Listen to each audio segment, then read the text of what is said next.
Assalamualaikum, salam sejahtera. Terima kasih kerana telah memilih channel ini. Jangan lupa tekan butang like, komen, subscribe dan share untuk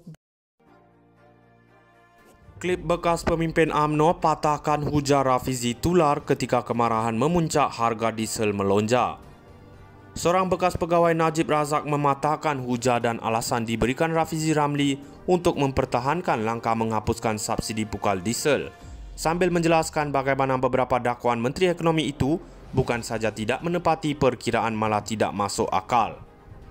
Isham Jalil, bekas Ketua Penerangan UMNO yang dipecat parti itu lepas, juga menepis dakwaan Rafizi yang harga minyak mentah berada pada paras terendah pada 2008, yaitu ketika PKR melancarkan kempen menurunkan harga minyak ekoran rancangan Kerajaan Barisan Nasional ketika itu untuk merasionalisasi subsidi bahan api.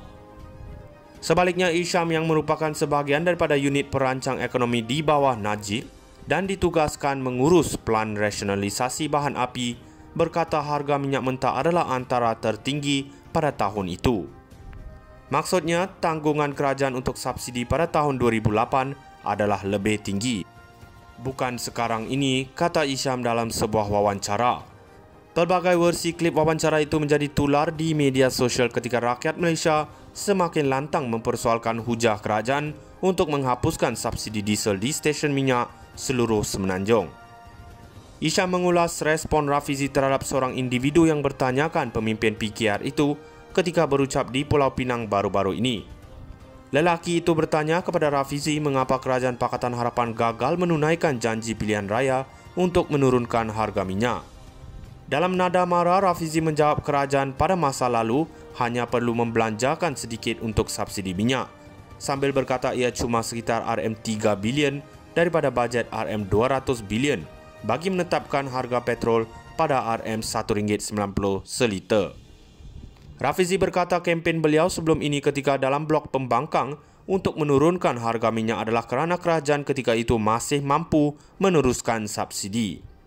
Sebaliknya, Rafizi mendakwa kerajaan pada masa ini terpaksa membelanjakan RM80 bilion setahun untuk subsidi minyak. Isham Jalil bagaimanapun berkata, harga minyak mentah semasa adalah $125 setong, iaitu lebih tinggi berbanding pada 2008, iaitu $80 setong. Pada 10 Jun, harga diesel di Semenanjung Malaysia naik mendadak kepada RM3.35 seliter daripada RM2.15 susulan keputusan menghapuskan subsidi pukal untuk bahan api tersebut. Susulan itu, Perdana Menteri Anwar Ibrahim berulang kali mempertahankan keputusan itu dengan berkata pemberian subsidi menjejaskan ekonomi dan tidak menguntungkan Malaysia. Isham berkata dakwaan mengenai penyeludupan dan warga asing adalah tidak benar. Beliau memetik angka Putrajaya bahawa sehingga RM8 bilion atau kira-kira separuh daripada subsidi diesel tahunan tercicir disebabkan penyeludupan melalui darat dan laut. Isham berkata sekiranya benar, ia bermakna 600 juta liter diesel diseludup setiap bulan. Isham turut mencabar Rafizi mengenai dakwaan bahawa penyeludupan diesel juga berlaku di tengah laut. Katanya menteri itu cuba menuduh nelayan menjual diesel bersubsidi secara haram kepada kapal asing. Rafizi, kamu tahu ke apa kamu cakap ni? Soalnya lagi merujuk kepada dakwaan menteri bahawa perahu nelayan digunakan untuk menyeludup minyak.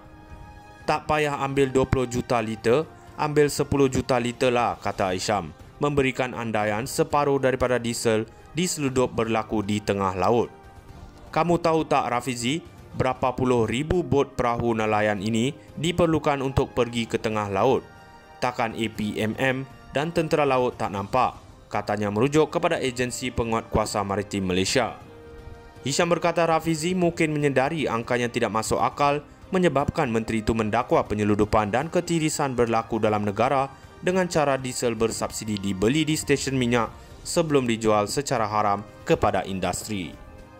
Klip bekas pemimpin UMNO patahkan hujah Rafizi tular ketika kemarahan memuncak harga diesel melonjak. Seorang bekas pegawai Najib Razak mematahkan hujah dan alasan diberikan Rafizi Ramli untuk mempertahankan langkah menghapuskan subsidi pukal diesel, sambil menjelaskan bagaimana beberapa dakwaan Menteri Ekonomi itu bukan saja tidak menepati perkiraan malah tidak masuk akal. Isham Jalil, bekas Ketua Penerangan UMNO yang dipecat parti itu lepas, juga menepis dakwaan Rafizi yang harga minyak mentah berada pada paras terendah pada 2008, iaitu ketika PKR melancarkan kempen menurunkan harga minyak ekoran rancangan Kerajaan Barisan Nasional ketika itu untuk merasionalisasi subsidi bahan api. Sebaliknya, Isham yang merupakan sebahagian daripada unit perancang ekonomi di bawah Najib dan ditugaskan mengurus plan rasionalisasi bahan api, berkata harga minyak mentah adalah antara tertinggi pada tahun itu. Maksudnya, tanggungan kerajaan untuk subsidi pada tahun 2008 adalah lebih tinggi. Bukan sekarang ini, kata Isham dalam sebuah wawancara. Pelbagai versi klip wawancara itu menjadi tular di media sosial ketika rakyat Malaysia semakin lantang mempersoalkan hujah kerajaan untuk menghapuskan subsidi diesel di stesen minyak seluruh Semenanjung. Isham mengulas respon Rafizi terhadap seorang individu yang bertanyakan pemimpin PKR itu ketika berucap di Pulau Pinang baru-baru ini. Lelaki itu bertanya kepada Rafizi mengapa Kerajaan Pakatan Harapan gagal menunaikan janji pilihan raya untuk menurunkan harga minyak. Dalam nada marah, Rafizi menjawab kerajaan pada masa lalu hanya perlu membelanjakan sedikit untuk subsidi minyak, sambil berkata ia cuma sekitar RM3 bilion daripada bajet RM200 bilion bagi menetapkan harga petrol pada RM1.90 seliter. Rafizi berkata kempen beliau sebelum ini ketika dalam blok pembangkang untuk menurunkan harga minyak adalah kerana kerajaan ketika itu masih mampu meneruskan subsidi. Sebaliknya, Rafizi mendakwa kerajaan pada masa ini terpaksa membelanjakan RM80 bilion setahun untuk subsidi minyak. Isham Jalil bagaimanapun berkata harga minyak mentah semasa adalah $125 setong, iaitu lebih tinggi berbanding pada 2008 iaitu $80 setong. Pada 10 Jun, harga diesel di Semenanjung Malaysia naik mendadak kepada RM3.35 seliter daripada RM2.15 susulan keputusan menghapuskan subsidi pukal untuk bahan api tersebut. Susulan itu, Perdana Menteri Anwar Ibrahim berulang kali mempertahankan keputusan itu dengan berkata